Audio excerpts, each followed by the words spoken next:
Words of encouragement for Hong Kong disciplinary forces. The CE responds to criticism from opponents. And a senior Beijing official fired for disciplinary violations.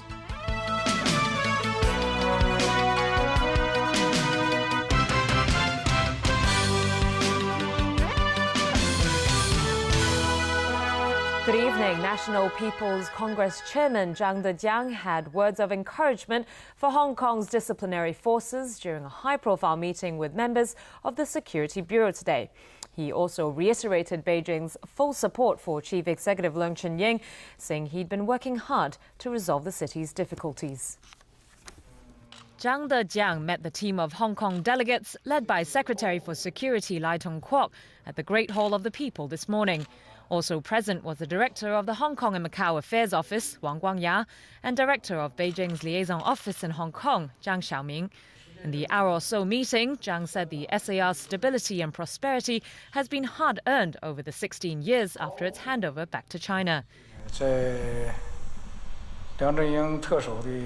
He said under the leadership of Leung Chun-ying, the government has been working hard in resolving the current economic difficulties in the city while planning ahead with long-term strategies. He reiterated the central government's firm support for Leung and his government and acknowledged all the contributions they've made. Zhang also praised the SAR's disciplinary forces, saying they form a salient part of the government in upholding the one country, two system principle and the basic law, as well as in serving the community. He called the law enforcement agencies highly professional with excellent performance. It's the first time a Security Bureau's duty visit to Beijing has been open to the press in such a high-profile manner. The security chief said Zhang's words are in recognition of the civil service team's hard work. Executive Councillor Regina Ip, who used to head the Security Bureau, called the affirmative message a pioneering move from Beijing. She said perhaps Beijing has seen the pressure frontline officers have been facing over the last few years, especially with rising social dissent, so decided to give them some encouragement. Beijing's vocal support for Chief Executive Leung Chun-ying still has not made life easier for him. Today, one of his first jobs after returning from his holiday was to respond to renewed calls for him to step down, as well as advice on listening to the people from a beauty queen. Some 300 people have jointly taken out an ad in Hong Kong and Taiwan newspapers criticizing the chief executive's city planning policies, complaining that the authorities don't give priority to the SAR's interests. Speaking before the weekly Executive Council meeting, Leung responded by listing out the things he has done since he took office last year. He said he had put forth policies to stop mainland mothers from giving birth here and stop non-Shenzhen permanent residents from getting multi-entry permits to visit Hong Kong, as well as to limit certain housing developments to local homebuyers only. He also said his critics' decision to place an ad in a Taiwan newspaper has confused both Hong Kong and Taiwan people. Those who posted the ad explained their decision. We want to send a strong message to Taiwanese government, especially Taiwanese people. We want to emphasize that today's mainlandizations of Hong Kong will be tomorrow mainlandizations of Taiwan. A Green Group representative insisted it's not a discriminatory move. We are just saying about the population policy and the immigration policy. And so it's not a matter of discrimination. We just care about the carrying capacity of Hong Kong, and we also care the environment of Hong Kong. Meanwhile, comments on political reform by the new Miss Hong Kong, who won on Sunday with 170,000 popular votes in support of her, have also hit the headlines. Grace Chan said in an interview after a victory that now's the right time to communicate with people.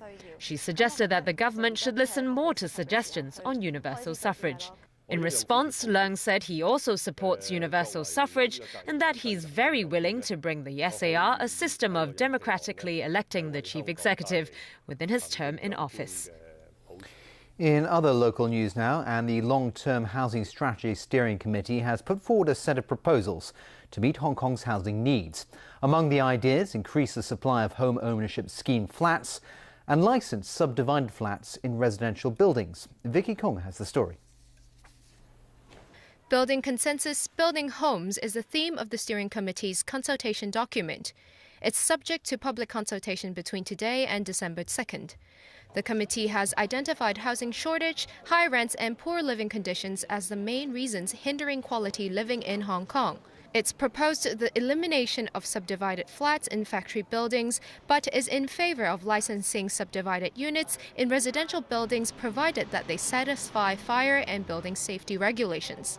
If you get rid of industrial subdivided units, if you have a licensing system in order to safeguard hygiene conditions, safety conditions, this might increase the cost of landlords, and they might increase rent.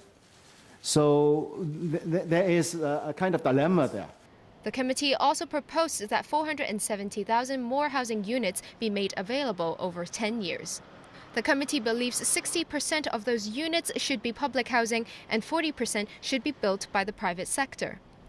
At present, the figures are 44% and 56% respectively.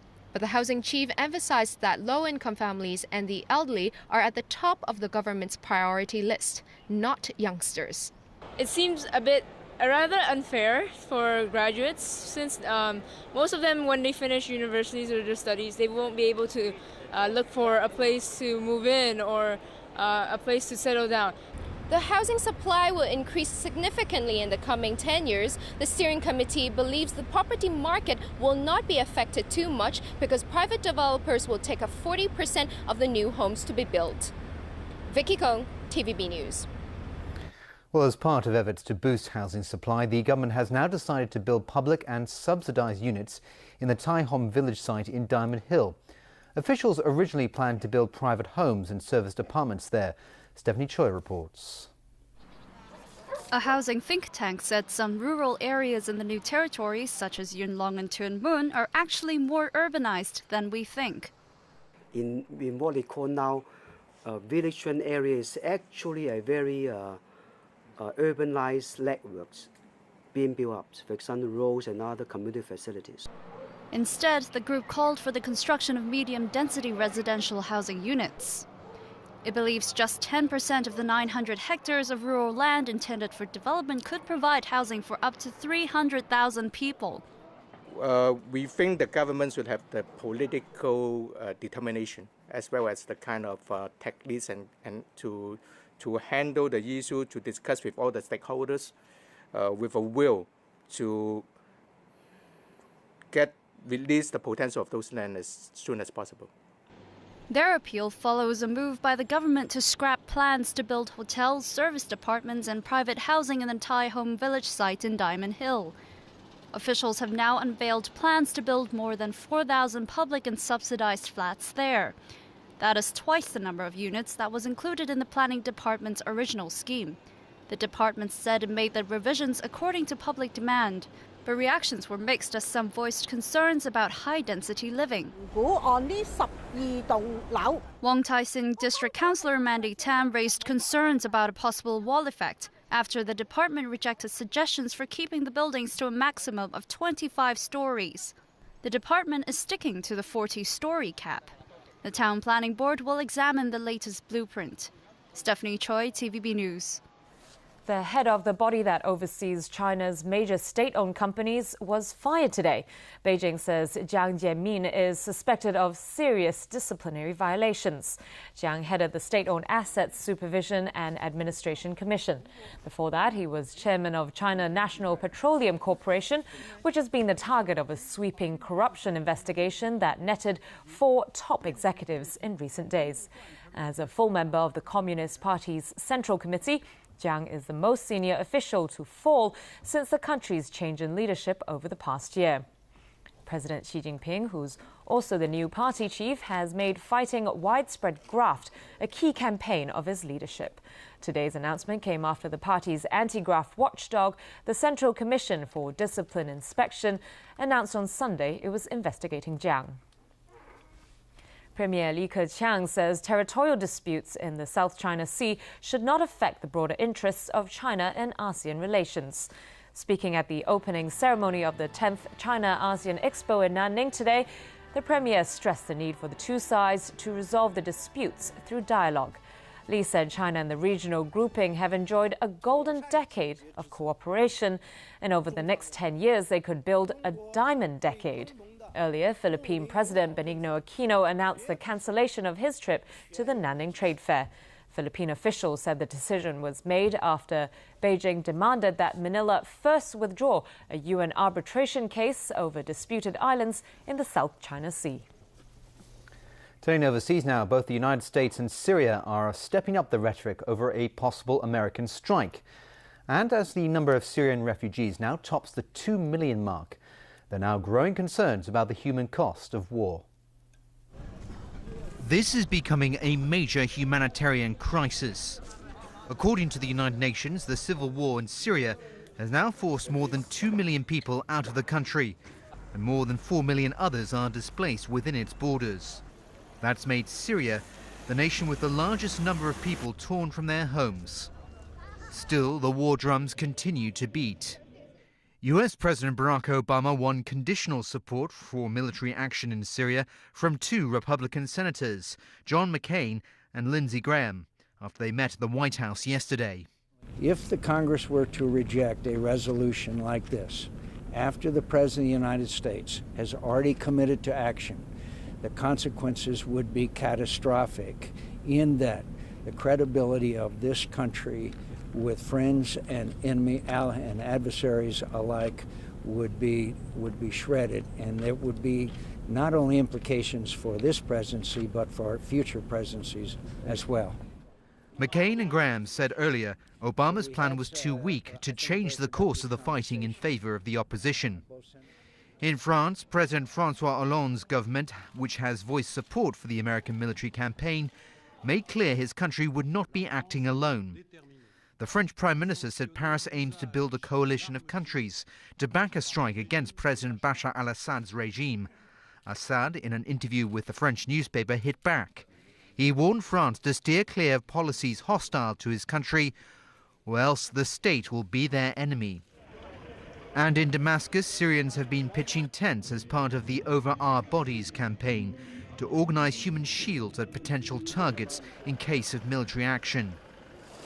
Back at the refugee camp in Turkey, some of those forced to leave Syria appeared reluctant to talk about a possible military strike.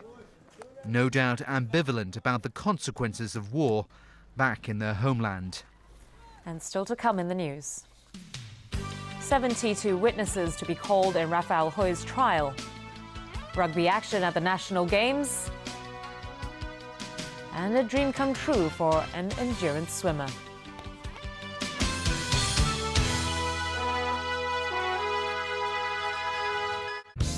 Why do we bother with relationships? Why did you invite your therapist to a crime scene? He's not my husband. That's what I've been trying to tell you. He's an alien. That is not funny. It's a little bit funny. It's the alien. It's not my husband. Wednesday night. Perception at 8:30 on Pearl. Surprises await the couples. Whoa! The armadillo's out here. I guess you could call this the probation period for Ben. Oh, crap. We gotta slide down this. Oh, hell. Thursday, Love in the Wild at 9:05 on Pearl.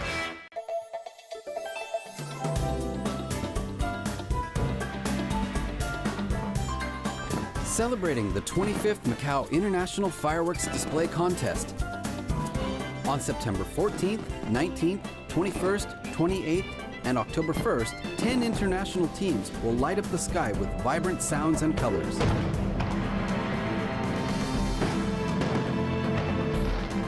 Touching moments. Experience Macau.